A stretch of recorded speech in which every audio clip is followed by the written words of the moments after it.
maliwanag sa inyong aklat na ang salita pa lang, ang wikang Katolika ay hindi kay Kristo. Kaya ito ang itanong mo sa akin, Reverend Desmond, huwag kang magtanong sa katanungan na hindi ko ipinahayag sa aking proposisyon, sa aking negative stand.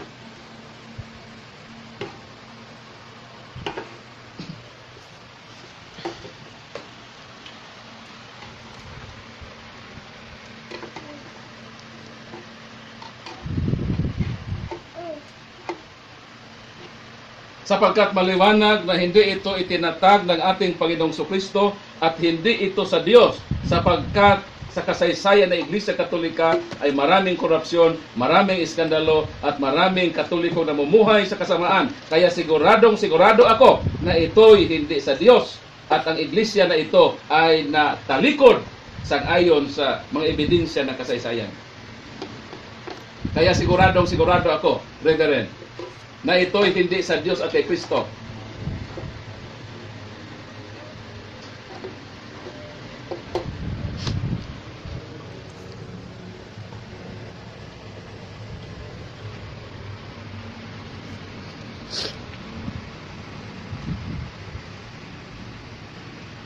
Sigurado ako unang-una, hindi mababasa sa Biblia na Iglesia Apostolika Katolika Romana ay itinatag ng ating Panginoong Kristo at inamin ninyo sa inyong aklat na hindi nga masumpungan ang salitang Katolika na tumutukoy sa Iglesia. Kaya sigurado ako sa Biblia na hindi ito itinatag ng ating Panginoong Kristo, kaya hindi ito sa Diyos. Sunod na tanong, Reverend Desmond.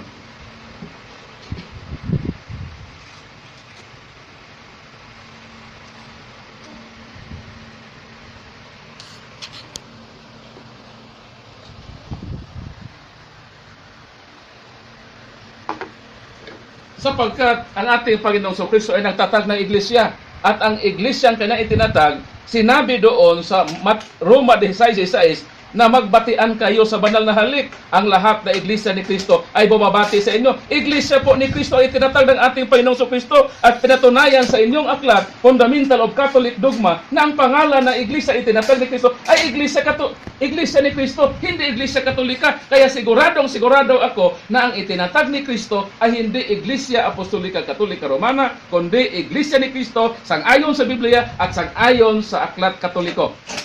Sunod na tanong.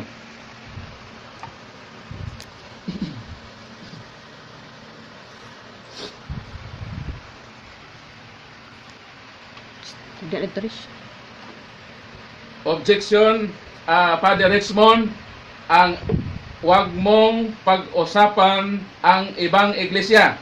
Ang iglesia ni Kristo po ang iyong katunggali sa debateng ito. At sa inyong aklat, napatunayan ko na ang pangalan na iglesia ay iglesia ni Kristo, hindi po iglesia Katolika.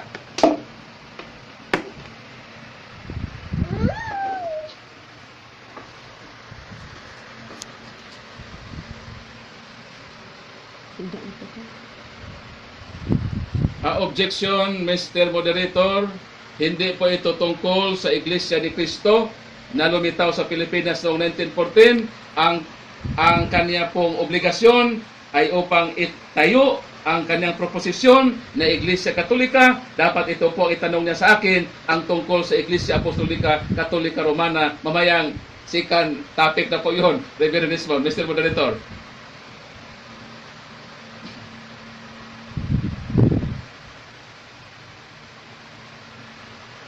Ating gabi na.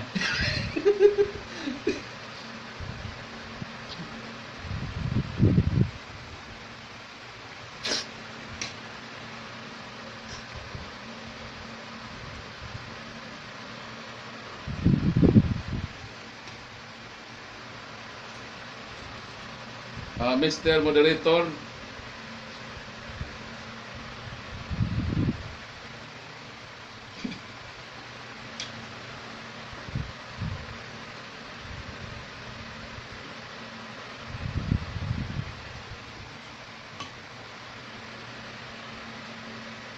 okay, ano tayo, brother? Yung analysis tayo. Sino una mag-analyze? Okay, baka pa din analysis.